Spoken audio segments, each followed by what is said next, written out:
Divorce, Mara. I'm done pretending this is a marriage. Evan Whitmore said it with lipstick on his collar, a $13,200 watch on his wrist, and another woman's perfume clinging to his shirt. I sit in our kitchen with flour on my hands, cream cheese on my cheek, and breakfast lined up like evidence. My husband came home only at 4 a.m. while I was making breakfast for his whole family. Divorce, he said. I silently took off my apron, grabbed a suitcase, and walked out the door. They never could have imagined what I'd do next. Outside, Charlotte was still dark. Inside, cinnamon rolls browned in the oven. Bacon hissed. 12 plates lined the island, straight enough for Patricia Whitmore's approval. No one had ordered me out of bed at 3. That was not how the Whitmores worked. Patricia had sighed. Sunday breakfast is what keeps a family warm. Brianna had said her children loved my rolls. Evan had kissed my forehead and whispered, "It would mean a lot to Mom." 3 soft sentences. 3 polished hooks. So I rose while they slept. Patricia, Russell, Brianna, Mark, their children Caleb, June, and 2 cousins from Raleigh, treating my house like a bed and breakfast. I was setting down the last fork when the front door opened. Evan stepped in like a man who had missed curfew, not betrayed his wife. His shirt was wrinkled, his tie hung loose, his eyes were red. A sharp perfume followed him into the kitchen, the scent I had smelt once on Kelsey Moore's scarf. Then I saw the lipstick, a pale rose smear near his collar, careless enough to be cruel. He looked at the food first, then at the apron tied over my pajamas. For 1 second, I thought he might look ashamed. He didn't. "Divorce, Mara," he said. "I'm done pretending this is a marriage." The words landed on the granite between us. I remember the oven ticking. I remember thinking grief should be louder. But all I felt was a door inside me closing with a calm, final click. I set the whisk down. Evan blinked. Maybe he had rehearsed my tears, or a speech about how I had become cold, how Kelsey understood him, how his mother had been right. I gave him none of it. I untied the apron, folded it twice, and placed it by the fruit salad. My hands were steady. "Mara," he said. I walked past him, close enough to smell whiskey, hotel soap, and Kelsey's perfume. Close enough to see the watch he had claimed was locked in his office. "What are you doing?" "Packing." "You're being dramatic." 6 minutes later, I came down with a navy suitcase. Evan stood at the foot of the stairs, unsure of the scene he had written for us. I stopped beside him. "Tell your mother the rolls need 6 more minutes." His mouth opened, but nothing useful came out. I stepped into the cold morning without looking back. Evan did not know the suitcase had been packed 5 days earlier. What he watched was not panic, it was theater. And for once, I was not performing for the Whitmores. I met Evan Whitmore at a backyard barbecue behind a brick ranch house in Dilworth, where somebody's golden retriever kept stealing hamburger buns and the air smelled like charcoal, cut grass, and sweet tea. I was 27 then, living in a small rented apartment with noisy pipes and one window that faced the parking lot. It was not glamorous, but it was mine. My credit score was clean, my retirement account was growing, slowly but faithfully.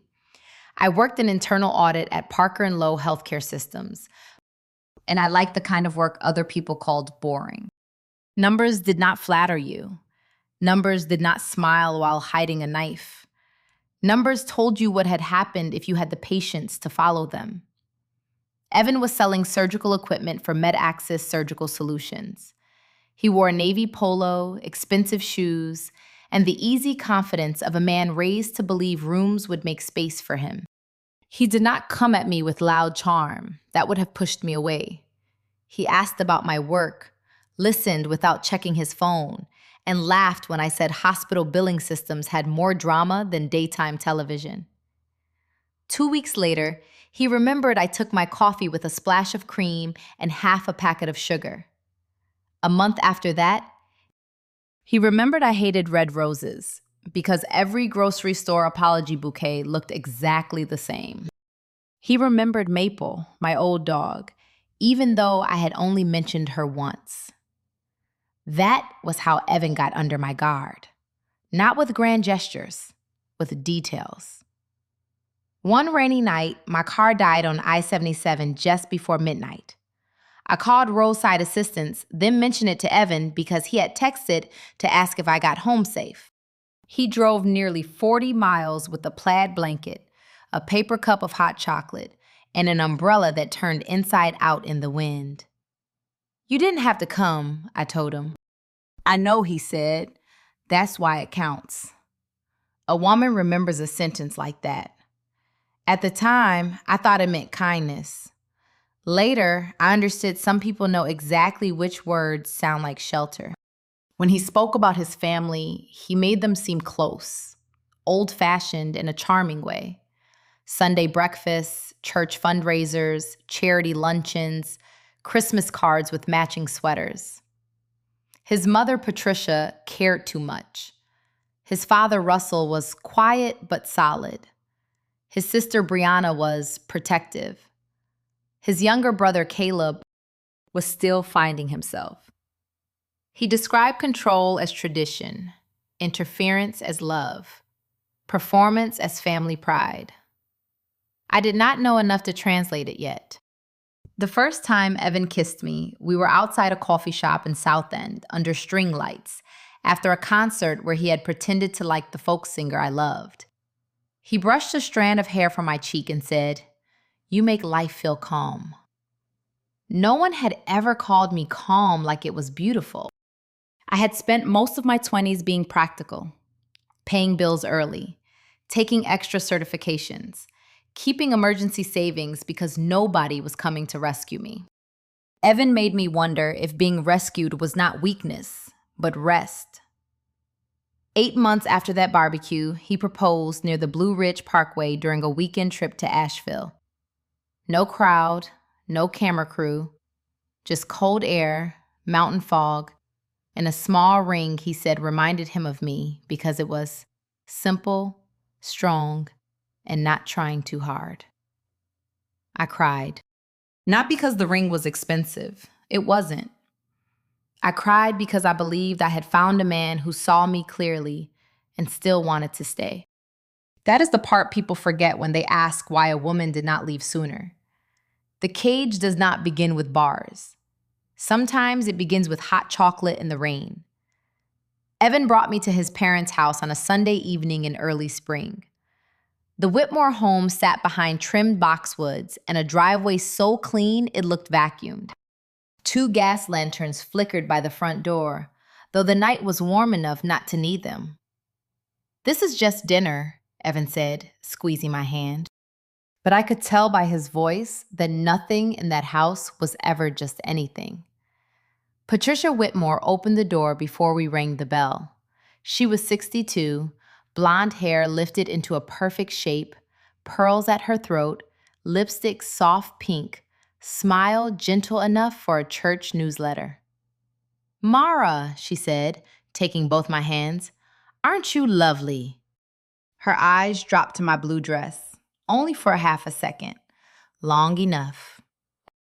Behind her stood Russell, Evan's father, tall and gray-haired, with the stillness of a man used to being obeyed without raising his voice. He shook my hand and said, "Good to finally meet you." Brianna Hale floated in from the dining room with a glass of white wine. Evan's oldest sister had Patricia's smile, but sharper. "So this is Mara," she said. "Honey, Evan has told us almost everything." Almost. That word sat down beside me before I did. The dining table looked staged for a magazine. White plates, folded linen napkins, silver candlesticks, hydrangeas in a low vase. I had brought a lemon pound cake from a bakery near my apartment. Patricia accepted it as if I had handed her a wet umbrella. "How thoughtful," she said. We'll find a place for it. Not serve it, find a place for it. Caleb, Evan's younger brother, was the only one who seemed real. He came in wearing rolled sleeves and a tired grin, hugged Evan, then turned to me. "Good luck," he murmured. "This family eats normal people alive." I laughed because I thought he was joking. At dinner, Patricia asked about my work in internal audit. I explained, carefully, that I review systems and financial controls for Parker and Lowe. "How responsible," she said, though I imagine it must be difficult to leave all that tension at the office. Brianna tilted her head. "Evan's always been drawn to warmth, haven't you, Ev?" Evan laughed lightly. "Mara's warm." Patricia reached for her water. "Of course, dear, in her own way." When there it was, a sentence soft enough to deny, sharp enough to remember. When I took a bite of chicken, Russell asked whether my parents were still in North Carolina. I said my mother had passed and my father lived in Tennessee with a second wife. "I see," Patricia said. 2 words, a whole verdict. Then she looked at my dress again and smiled. "Oh, Evan, you didn't tell Mara we dressed for dinner." Heat rose up my neck. The dress was clean, modest, and new enough that I had checked the tag twice before buying it. But around that table, I suddenly felt like a guest who had used the wrong fork and disappointed generations of strangers. Evan put his hand over mine. "Mom's teasing." No, she wasn't, but I smiled because I was still trying to be chosen. By dessert, Patricia served homemade peach cobbler. My lemon cake never appeared. June Whitmore, Evan's grandmother, patted my arm and said, "You seem like a sensible girl." Before I could thank her, Patricia added, "She'll learn." The table went quiet for a breath. Then Brianna asked Evan about a client in Raleigh. Russell commented on mortgage rates, and everyone moved on as if I had not just been placed on a shelf labeled unfinished. On the ride home, Evan said, "They liked you." I looked out the window at the dark lawn sliding by. "Did they?" He sighed. "Mara, don't audit my family." I should have heard the warning in that. Instead, I leaned my head against the glass and told myself, love required patience. I told myself every family had rituals. I told myself Patricia's little cuts would dull with time. But some blades are sharpened by silence. And Evan's silence was the first thing in that family that truly frightened me. I wanted a small wedding under oak trees, 70 people at most, folding chairs, good food, a simple dress, music soft enough that my older coworkers would not have to shout over it. I pictured Evan waiting for me with his sleeves rolled up, smiling like we were starting a life, not staging a family announcement. Patricia listened to my ideas with her hands folded in her lap. "How sweet," she said. "Very intimate." 2 weeks later, she booked the ballroom at Providence Country Club. There will be 230 guests. "Whitmore weddings are community events," she told me, as if my wedding had always belonged to people I had never met. "You understand once you're part of the family." Part of the family. That phrase with a key she jingled every time she wanted me to open a door I had already closed. Evan said, "It's one day, Mara. Let Mom have this." I should have said a wedding is not a mother's reward for raising a son. I should have said one day can reveal the shape of the next 30 years. Instead, I nodded. Patricia chose the flowers. Brianna adjusted the seating chart. Russell approved the bar package. June insisted the ceremony included him Evan and I had never discussed. By the time I walked down the aisle, I knew fewer than a quarter of the faces turned toward me. Everyone smiled. That was the Whitmore gift. They could make erasure look elegant. At the reception, Patricia moved table to table in pale blue silk, accepting compliments like she had given birth to the entire evening. More than once, someone took my hand and said, Patricia did a beautiful job. I would look across the room at Evan, waiting for him to correct them. He never did. After the honeymoon, I thought life would shrink back to two people. It didn't. Patricia's voice followed us into every room we tried to build. I wanted a townhouse near uptown Charlotte, close to Parker and Lowe, close to coffee shops, close to a life that felt like mine. Evan wanted to look at options. Patricia found the option. A 4-bedroom house in a manicured suburb with strict HOA rules, 45 minutes from my office on a good morning, and an hour when I 485 decided to punish everyone. "It's perfect for the future," she said, standing in the kitchen with her pearls gleaming beneath recessed lights. Space for children, space for family. I had not agreed to children yet. I had barely agreed to that kitchen. But Russell said the neighborhood would hold value. Evan said the commute was not that bad. Patricia said we could host properly.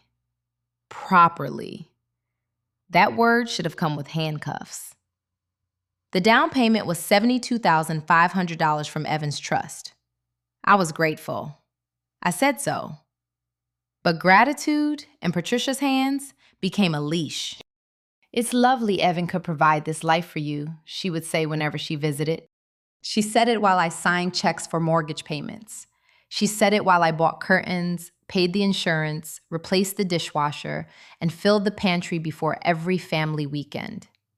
I paid for the sofa in the living room, the guest room mattresses, half the property taxes, most of the groceries. The rug, Patricia said, was a little modern, but we can work with it. Still, the story told outside our walls was simple. Evan had given me a beautiful life, and I, apparently, was learning how to deserve it. The house had white siding, black shutters, and hydrangeas by the porch. Neighbors waved from SUVs. The mailbox matched every other mailbox on the street. From the curb, it looked like safety. Inside, I began asking permission without noticing. Could I hang this picture? Would Patricia hate that paint color? Should I make her sweet potato casserole or my own? Was it worth upsetting Evan before Sunday? That is how a woman disappears. Not all at once, one polite surrender at a time. The first year of marriage had just enough sweetness to confuse me. Evan made pasta on Wednesday nights and left too many pans in the sink, grinning like the mess was charming. He drove me to Asheville in October, bought apple cider donuts from a roadside stand, and held my hand under a red maple tree while tourists took pictures nearby. Once, after a hard week at Parker and Lowe, flowers arrived at my desk. Not roses, wild flowers. The card said, "For the woman who makes sense of the world." I kept that card in my drawer for months. That was a problem with Evan. He did not fail me every day. If he had, leaving would have been simple. He failed me in between moments tender enough to make me doubt my own pain. Patricia understood that better than anyone. She called Evan every morning. At first, I thought it was sweet. Then I noticed he left the room when she called. Then I noticed he came back with suggestions. Mom thinks the dining room curtains are too dark. Mom says Thanksgiving should feel more traditional. Mom wondered if you'd ever consider joining the women's group at church. Mom just thinks you might be happier if you worked less. Worked less. As if my job were a bad habit. I loved internal audit.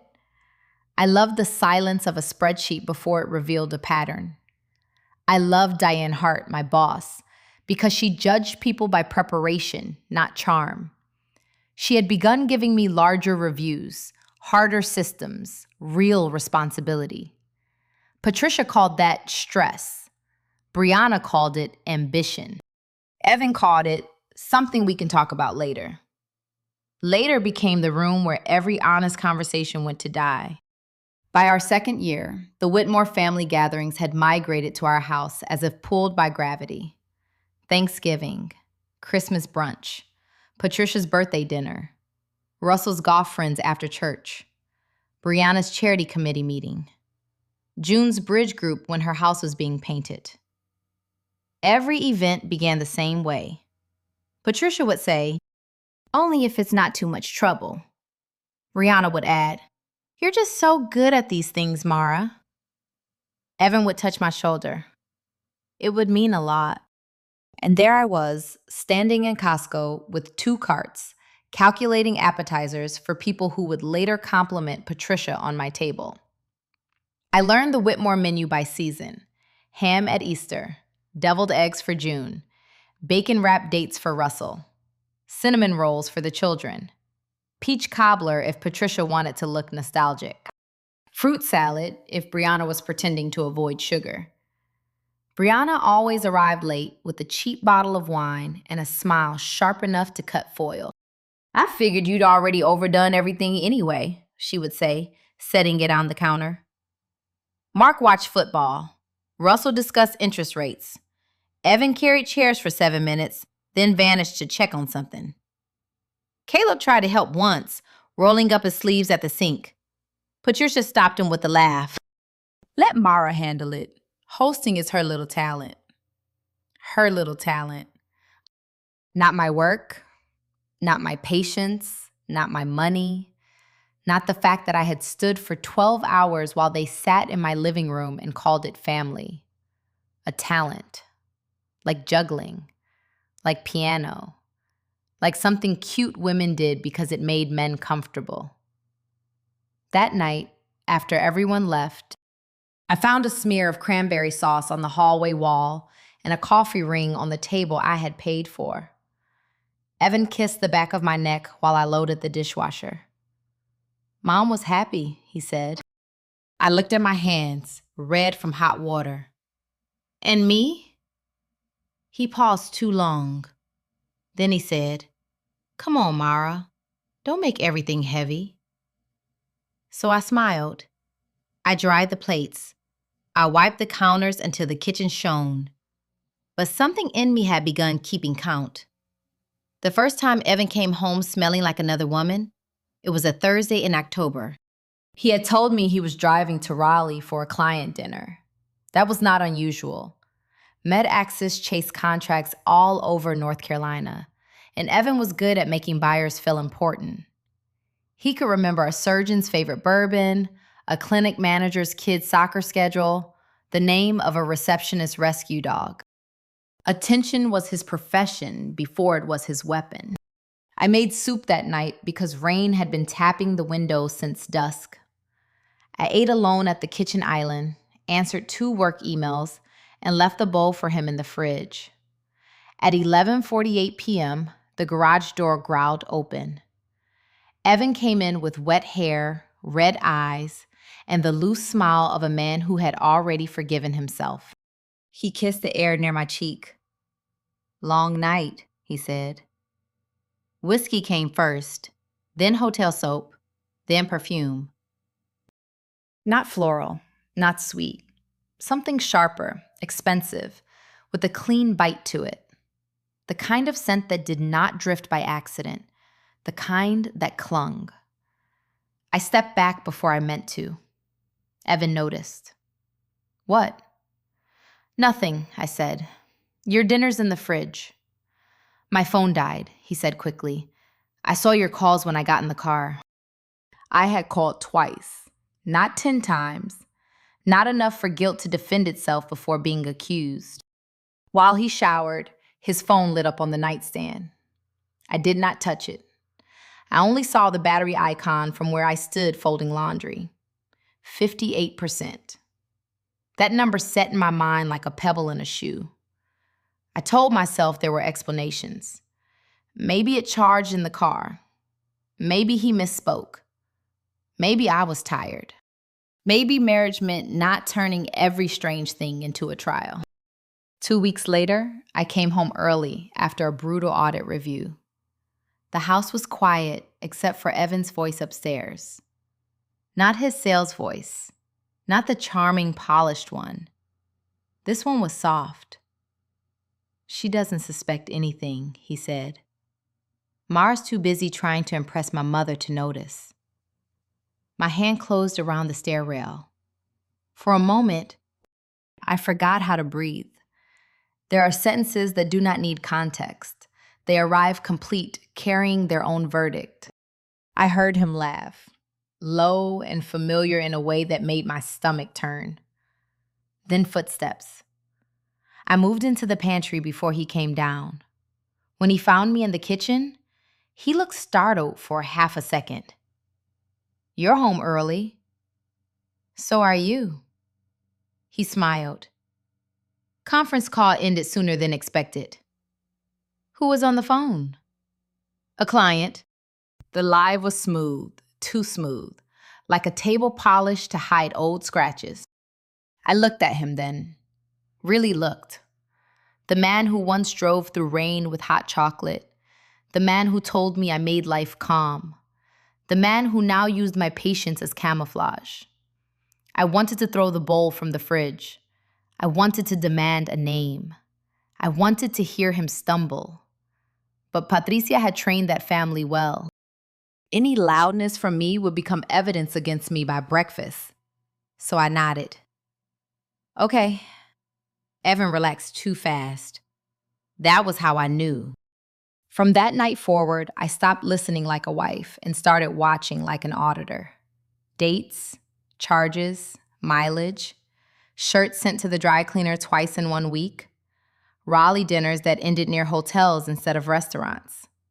A phone turned face down whenever I entered the room. I did not have proof yet, but patterns are patient. They wait for people to get careless. Kelsey Moore entered my life through a lock screen. Evan's phone lit up while he was outside pretending to take out the trash. I was rinsing lettuce when the message appeared. "Tell Mara you're working late. I booked the room." 9 words turned my ribs to glass. I did not touch the phone. I memorized the sentence, the time, and the way Evan snatched it up. "Work?" I asked. "Yeah," he said. Raleigh's being a pain. Later, the name found me in plain sight. Kelsey Moore, a procurement coordinator at a dental clinic outside Raleigh. Her Instagram was public. In one picture, she wore a small pearl pendant. I knew that necklace. June had once said it belonged to Evan's family and stays in the family. Evan had told me it disappeared at the gym. I saved the public photo inside a folder named Tax Manuals. 2 weeks later, Patricia and Russell's anniversary dinner filled my house with hydrangeas, roast chicken, white wine, and guests who called me darling while forgetting my name. I had cooked for 3 days. Peach cobbler, deviled eggs, green beans with almonds because Patricia said plain vegetables looked tired. Nearly 30 people moved through my living room while Patricia accepted praise near the fireplace. "You've outdone yourself," someone told her. Patricia smiled. "Family brings out the best in us." I was carrying rolls when Evan walked in with Kelsey. She wore champagne silk and the same perfume from his shirt. "This is Kelsey," he said too brightly. "A client contact."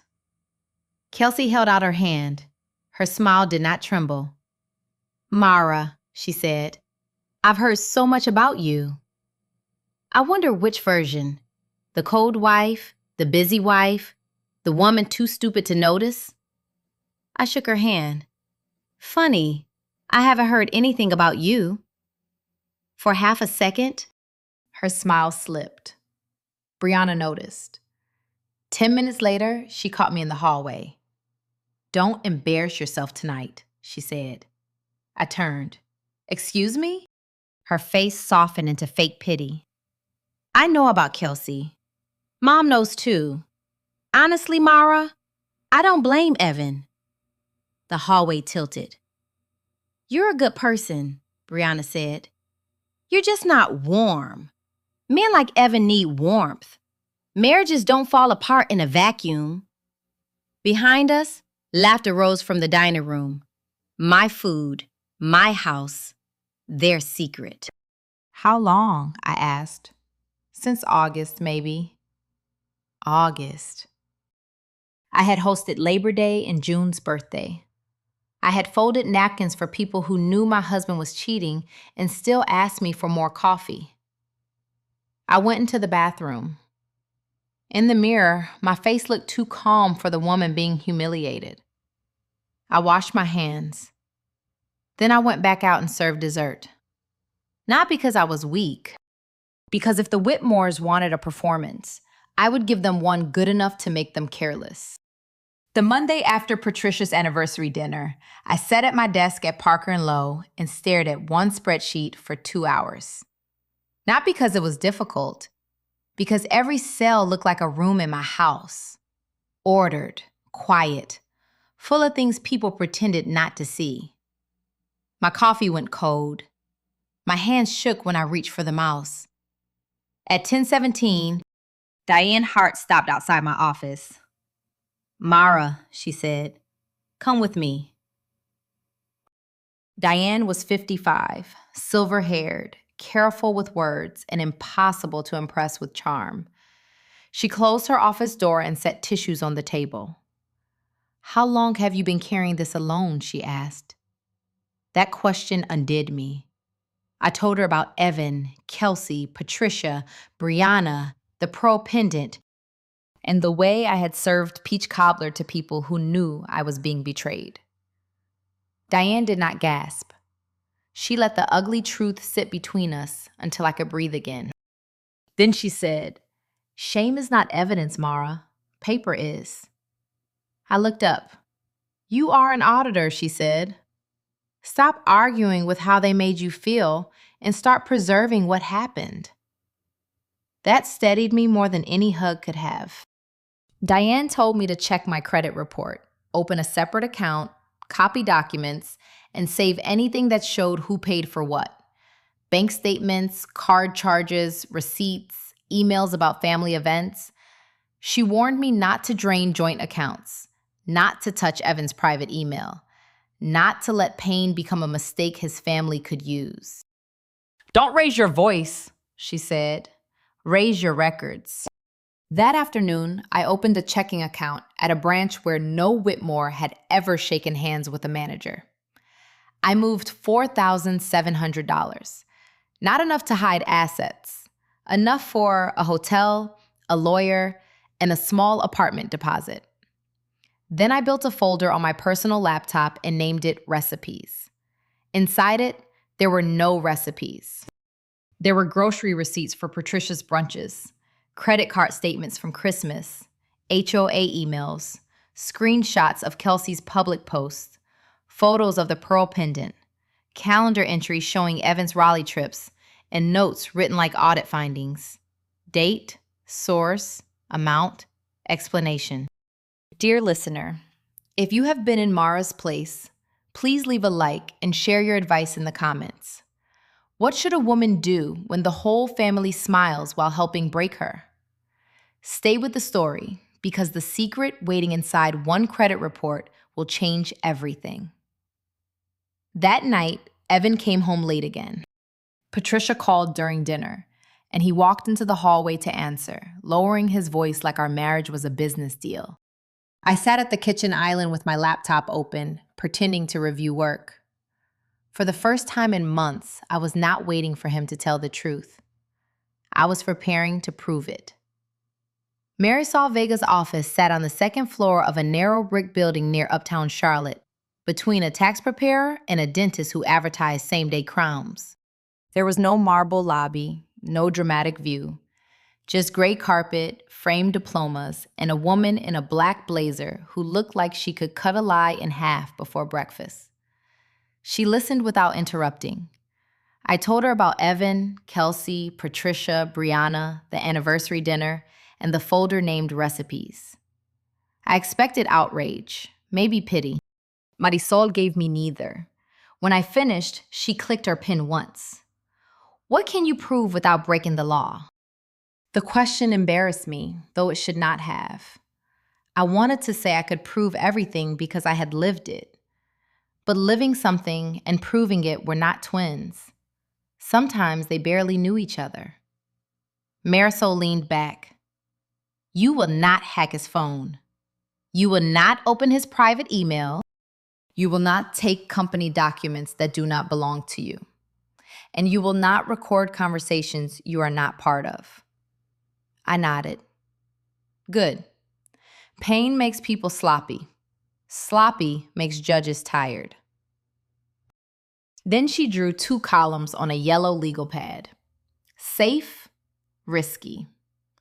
Safe meant joint bank statements, shared credit card charges, mail addressed to me, my own credit report, security camera footage from my home, public social media posts, emails sent to me, and voicemails someone voluntarily left. Risky meant anything stolen, guessed, accessed through Evan's passwords, or recorded from another room like I was starring in some cheap television scandal. I don't need you dramatic, Marisol said. I need you clean. She also explained something I had only heard in passing.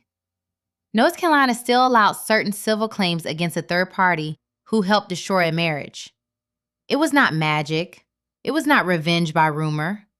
If we considered it against Kelsey, we would need a timeline. Proof that my marriage had once held real affection. Proof Kelsey knew Evan was married. And proof her conduct helped pull him away. I opened my laptop. There were photos from Asheville where Evan and I stood under mountain fog, smiling like people with a future. Concert tickets. Old texts from him saying, I love our life. A receipt from the night he cooked for my promotion review and burned the garlic bread. Then I showed Marisol the public photo of Kelsey wearing June's pearl pendant. Marisol's expression did not change, but her pen stopped. She knew about you? I swallowed. Her text said, tell Mara you're working late. That helps. Not that destroys her. Not we've got her. Just that helps. Strangely, I trusted Marisol more for refusing to promise me fireworks. Before I left, she handed me a list. Credit freeze, copy tax returns, preserve camera footage, document household contributions. No direct arguments with Evan. No emotional emails to Patricia. No late night texts to Kelsey. Let them talk, Marisol said. People who think they own the room usually forget the room has walls. On the drive home, I passed a church sign that read, "The truth will set you free." I almost laughed. Truth alone had not set me free. But truth with dates, receipts, and admissible sources, that could open a door. I pulled my credit report on a Wednesday night while Evan was in the shower and Patricia was texting him pictures of napkin rings for a church luncheon she expected me to host. I expected to see the usual things: mortgage, car loan, credit cards paid on time. My life had always been careful on paper, even when it was falling apart in private. Then I saw the line item. Home equity line of credit. $45,800. Opened for kitchen renovation. I stared at the screen until the words blurred. Our kitchen had not been renovated. The cabinets were the same white cabinets Patricia called acceptable. The granite had the same tiny chip near the sink from when Brianna dropped a serving platter and blamed the caterer we never hired. I clicked deeper. There was my name. There was Evan's name. There was an electronic authorization time-stamped on a Tuesday afternoon when I had been in Durham for a compliance review. I had a hotel receipt, badge logs, meeting notes, and 3 people who had watched me eat a dry turkey sandwich in a conference room at 1:15 p.m. I had not signed that loan. For a few seconds, I could hear nothing but the shower running upstairs. Then my hands started moving. I saved the report. I printed the page. I took screenshots. I checked the linked account activity and followed the money as far as the portal allowed me. It did not go to a contractor. It went toward Evan's credit card balance, hotel charges, restaurant charges, a jewelry purchase, a vendor with a bland name and an address that led, after 10 minutes of searching public records, to a man named Hank Pritchard. I knew that name. Russell had played golf with Hank. Patricia had once said Hank knew how to make banks less fussy. At the time, I thought she meant refinancing. Now, I was not so sure. I called Marisol from the laundry room because it was the only place Evan never entered voluntarily. Do not accuse anyone in writing, she said after I finished. Do not use the word fraud to the bank unless they use it first. Say disputed debt. Say suspicious authorization. Say you were not physically present at the time indicated. I didn't sign it. I believe you, she said. But belief is not the filing. Evidence is. I almost smiled. Diane and Marisol would have made terrifying friends. The next morning, I froze my credit. I requested the loan packet. I pulled my Durham records and placed them in the folder named Recipes. Then I found one short email from Russell to Evan, sent months earlier and somehow forwarded into a shared household thread by mistake. Don't put family matters in writing. 6 words. No crime confessed. No villain speech. Just enough smoke to make me look for fire. That evening, Evan came home carrying takeout like a man hoping sesame chicken could repair a marriage he had already buried. Long day? He asked. I looked at him across the kitchen I had supposedly borrowed $45,800 to renovate. Long enough. He smiled, relieved by the smallness of my answer. That was the strange mercy of men like Evan. They always mistook a woman's quiet for ignorance. I put the containers on plates, sat across from him, and listened while he talked about a difficult client in Raleigh. He did not know that his client dinners, his hotel rooms, his gifts, his father's friends, and my stolen signature had all begun arranging themselves into a shape. Not a feeling, not a suspicion, a case. After I found the HELOC, the house changed shape. The walls were still white. The floors still shined. Patricia's blue and white serving bowls still sat in the cabinet she had rearranged twice without asking me. But I no longer walked through those rooms as a woman trying to belong. I walked through them like someone memorizing an exit route. Evan did not notice at first. Men like him rarely notice silence unless it stops serving them. I still made coffee. I still answered Patricia's texts with clean, harmless sentences. I still slept beside him, though I kept to the edge of the bed and woke before his alarm. But inside, I had moved out. Every evening, I added to the folder named Recipes. Grocery receipts from Thanksgiving. A credit card charge for the Christmas brunch ham Patricia insisted must come from a specialty market. Emails where she wrote, "Mara, dear, could you handle the flowers?" And, "Brianna says the children will be disappointed if you don't make the rolls." I built a spreadsheet for the Whitmore family's love. It came to $20,100. That was not counting the hours, not the washing, chopping, folding, smiling, apologizing, or standing in my own kitchen while guests thanked Patricia for my work. I calculated household expenses too. Mortgage contributions, insurance, property taxes, utilities, repairs, groceries. Over 3 years, my income had carried 61% of our shared living costs. 61%. Yet Patricia's favorite line at church luncheons was still, "Evan has given Mara such a beautiful life." The lie looked smaller when measured. One night, after a family dinner I barely tasted, I stepped onto the back porch for air.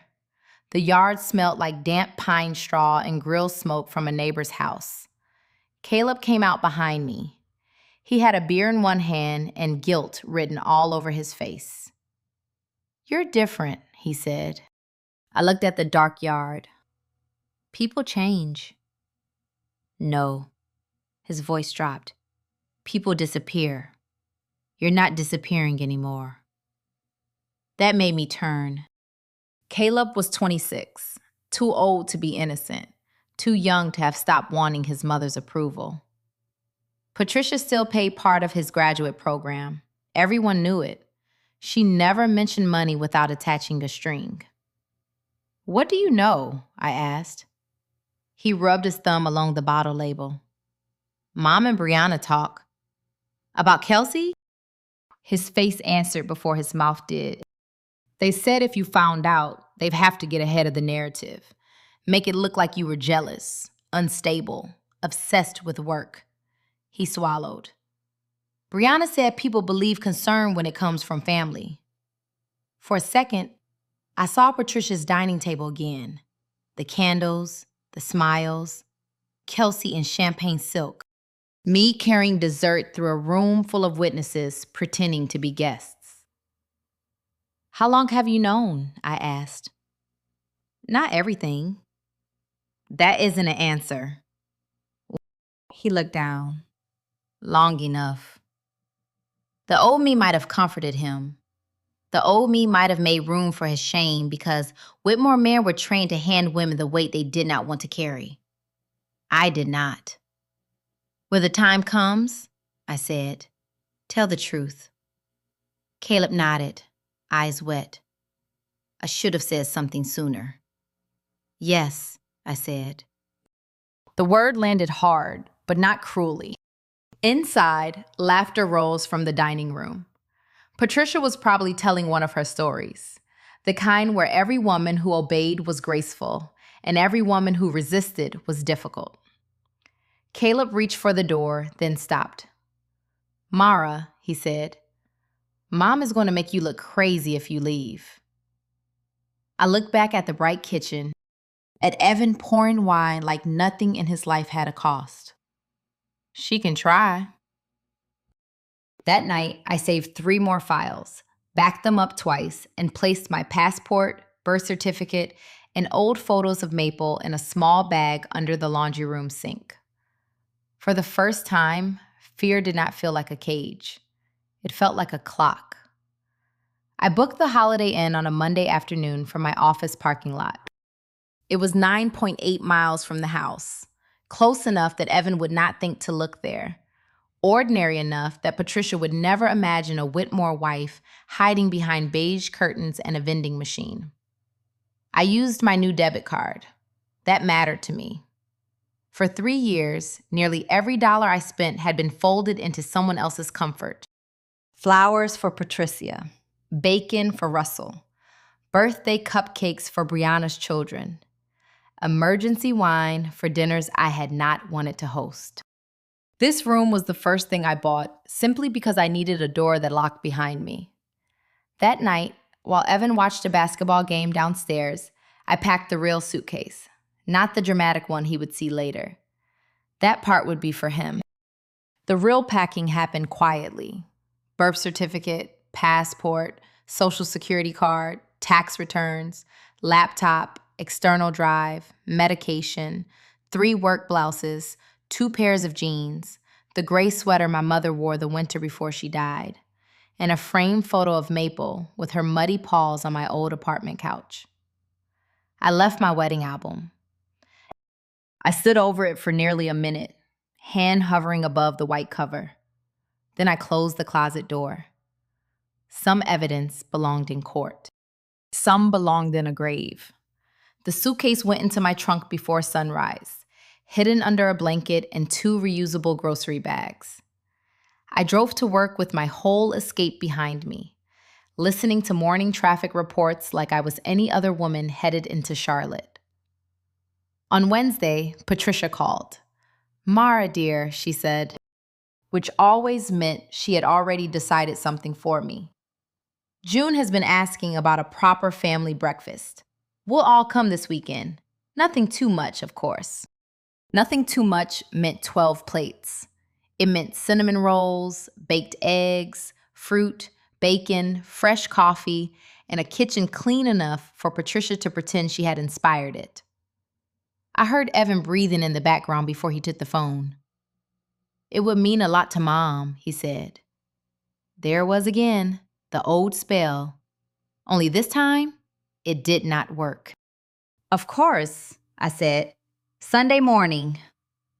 My voice was so calm, Patricia thanked me like she had won. I made the grocery run Friday evening. Flour, cream cheese, brown sugar, bacon, eggs, blueberries, strawberries, oranges, dark roast coffee, maple syrup from Vermont because June always complained about the grocery brand. I saved the receipt. On Saturday, the Whitmores arrived in layers of perfume, luggage, opinions, and entitlement. Brianna's children ran through the hallway. Mark asked where the remote was. Russell opened my pantry without asking. Patricia placed her purse on the counter and said, "This house always feels best when it's full." I thought, no, it feels occupied. Evan barely looked at me. He was already half gone, answering messages with his phone angled away from the room. I slept for 1 hour that night, maybe less. At 3:05 a.m., I rose, washed my face, tied my hair back, and stepped into the kitchen. The house was full of breathing. Every guest room held someone who had eaten from my hands while helping bury my name. I rolled dough under the soft yellow lights. I whisked eggs. I laid bacon on sheet pans. I sliced fruit into a glass bowl Patricia loved because it made berries look expensive. At 3:47, the front door opened. Cold air moved across the floor. I did not turn right away. I already knew the smell. Whiskey, hotel soap, Kelsey Moore. And when Evan said my name, I understood with perfect clarity that I had not lost my marriage that morning. I had already carried it to the curb. All that remained was to stop holding the bag. Marisol filed before noon on Monday. By then, I had slept 2 broken nights at the Holiday Inn with the curtains closed and a chair pushed under the door handle. Not because I thought Evan would break in, but because fear does not care how reasonable you are. It only cares what you survived.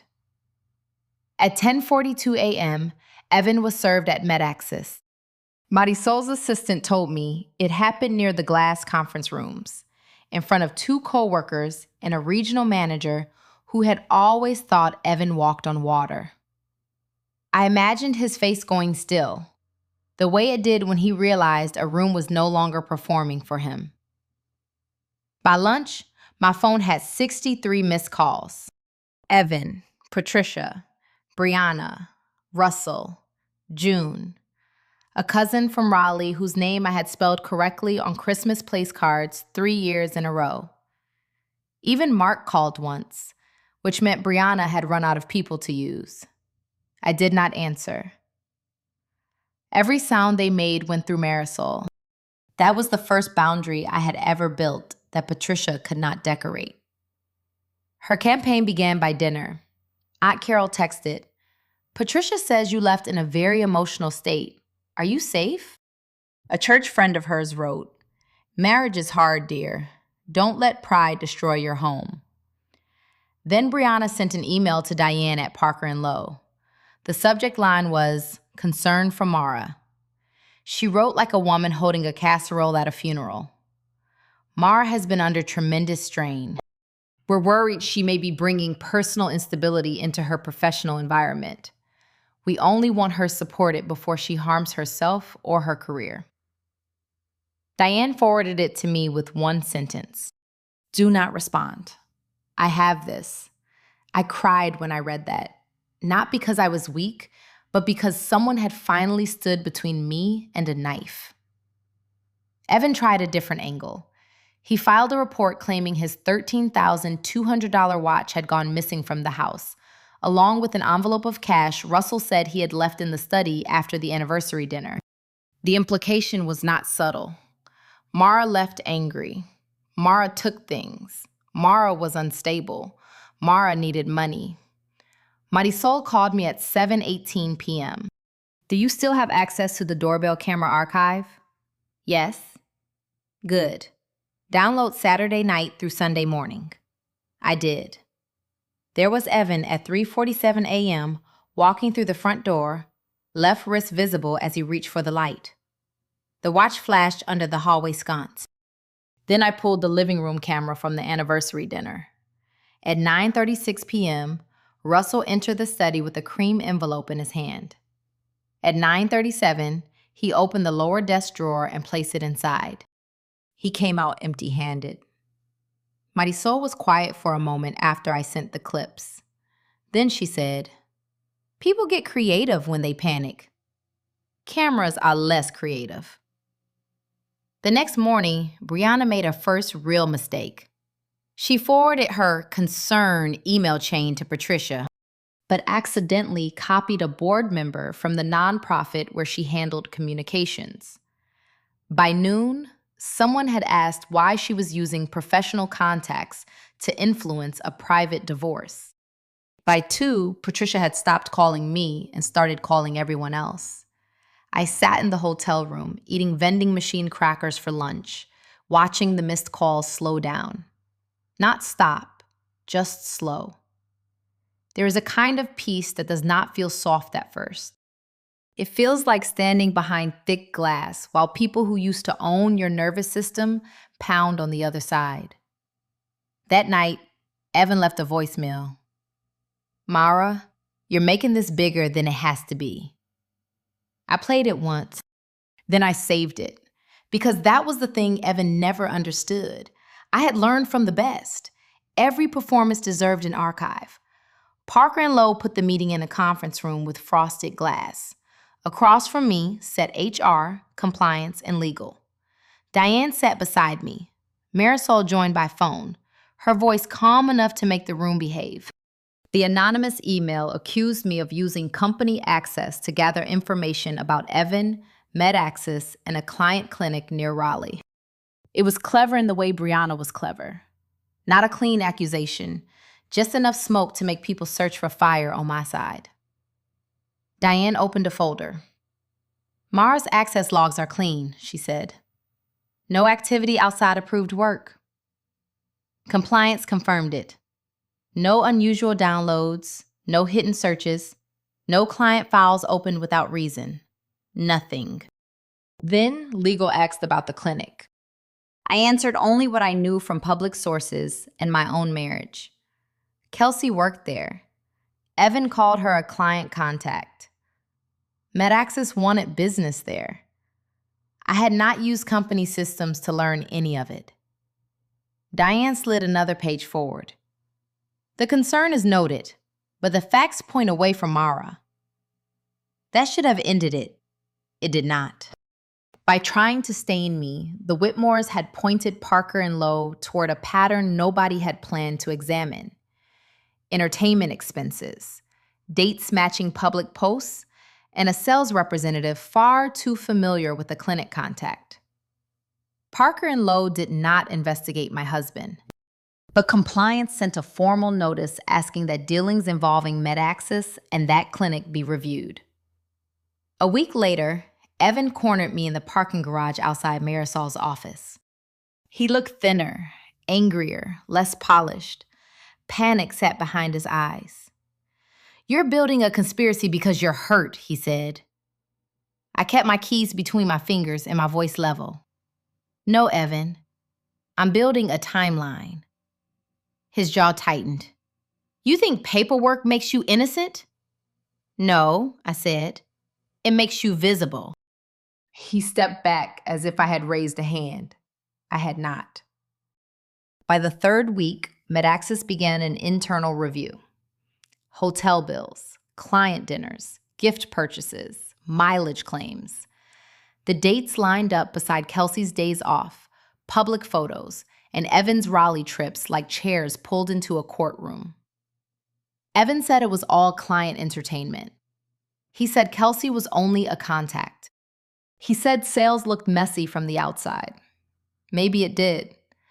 But a marriage looks messy too, until someone puts the receipts in order. By week 5, he was suspended. Patricia called it a misunderstanding. Brianna called it a professional attack. Russell said nothing, which was the loudest thing he ever did. Diane stopped by my office that morning and placed coffee on my desk. "You okay?" I looked at the spreadsheet open on my screen. "I'm working." Sometimes survival does not announce itself with a smile. Sometimes it arrives as one clean column after another. Caleb called me on a Tuesday night and did not say hello. "I have something," he said. His voice sounded scraped raw. I sat up on the edge of the hotel bed. By then, I had moved from the Holiday Inn to a short-term rental with thin walls and a kitchen too small for anyone to gather in. I love that kitchen for exactly that reason. "What is it?" "A voicemail from Mom." I closed my eyes. "What does she say?" He breathed once. Hard. "Enough." Marisol had warned me that frightened families often made their worst mistakes after midnight. Patricia made hers at 11:26 p.m. after Caleb ignored 6 calls. Her voice came through my phone the next morning in Marisol's office, sweet at first, then sharp enough to cut skin. "Caleb, do not get involved. Mara is not family the way you are family. If she wants to fight, Brianna will handle the narrative. We can make her look unstable before she ever reaches court." There was a pause, then Patricia added, colder, "Do not choose her over your own blood." The room stayed silent after the recording ended. Marisol tapped her pen once. She gave us motive, strategy, and intent, wrapped in pearls. Caleb sat across from me with both hands around the paper cup of coffee he had not touched. "I should have spoken sooner," he said. "Yes," I said. His face folded. "But you spoke when it mattered." That was not forgiveness. Not fully. Forgiveness was too large a word for a Tuesday morning and 3 years of cowardice. But it was a door left unlocked. Mediation took place 2 weeks later in a cold conference room with a long table and a pitcher of water nobody drank. Patricia arrived in pale lavender, pearls at her throat, church smile in place. Russell sat beside her, silent and gray. Brianna had a leather portfolio and the face of a woman already drafting the version she would tell friends. Evan looked at me only once. Kelsey sat farther down the table with her own attorney. No champagne silk this time. No pearl pendant. Just beige and fear. Patricia spoke first, of course. "This family has been devastated," she said. "Mara's choices have turned private pain into public humiliation." Marisol did not blink. She opened the first folder. Household contributions. Mortgage, insurance, property taxes, repairs, utilities, groceries. 61% pay for my income. Second folder. Family events. Thanksgiving, Christmas brunch, birthdays, charity gatherings, receipts, emails, requests written in Patricia's own voice. $20,100. Third folder.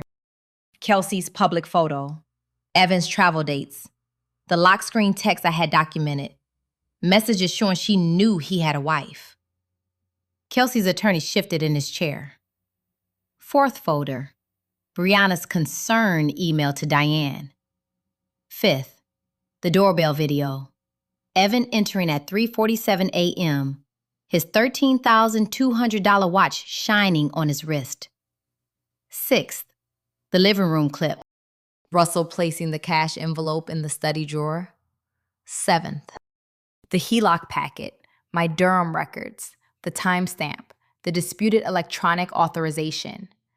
Then Marisol played Patricia's voicemail.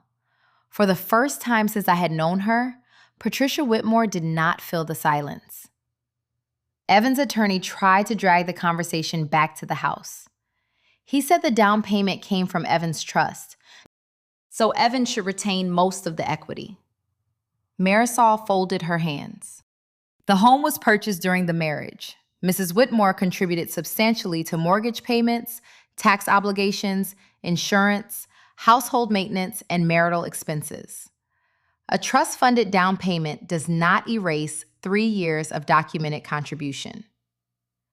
Russell looked at Evan then, not like a father protecting a son, like an investor watching a bad deal collapse. Kelsey tried one last sentence. I thought their marriage was already over. Marisol turned one page. Then why tell him to tell Mara he was working late? Kelsey looked down. That was the moment the room changed. Not dramatically, not like television. No one shouted, no one confessed. But the air shifted from denial to calculation. How much would it cost to keep this from trial? How much reputation could still be saved? How many lies were too many to carry into court? Patricia reached for her water and missed the glass by an inch. I watched it wobble, then settle.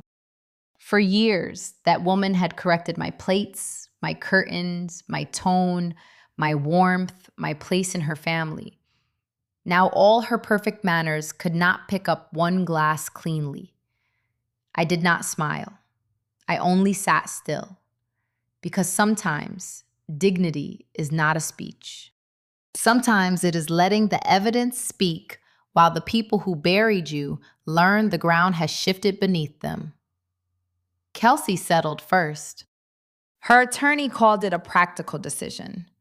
Marisol called it fear wearing sensible shoes. For $86,500, Kelsey avoided trial, avoided testimony, and avoided having her name tied to every message where she had treated my marriage like an inconvenience. 2 months later, she left Evan. That part almost made me laugh. Without hotel rooms charged as client entertainment, without secret dinners, without the thrill of being chosen over a wife, their grand love story collapsed into bills, blame, and a man sleeping in his childhood bedroom. MedAxis suspended Evan in week 5 and terminated him after week 8. The official language was polished. Expense violations, failure to disclose a conflict, misuse of client entertainment funds. In plain English, he had mistaken charm for immunity. Russell did not go to jail in my story. Real life is rarely that neat. But the emails, the HELOC connection, and Hank Pritchard's name did enough damage. Men at the country club stopped asking Russell for referrals. Former real estate contacts returned his calls slowly, then not at all. Brianna lost her communications contract with the nonprofit after the board learned she had used professional channels to smear me as unstable. She wrote one public statement about family stress and misunderstood intentions. Nobody believed it as much as she needed them to. Patricia stepped down from the church charity board to focus on family matters. I read the announcement twice. It was polite, Southern, and devastating. For Patricia, social disgrace did not need shouting. It only needed women in pearls whispering near the coffee urn and turning away when she approached. 4 months after I left the house, the divorce was finalized. I received a fair share of the home equity, kept my retirement account, and recovered the furniture I had bought with my own money.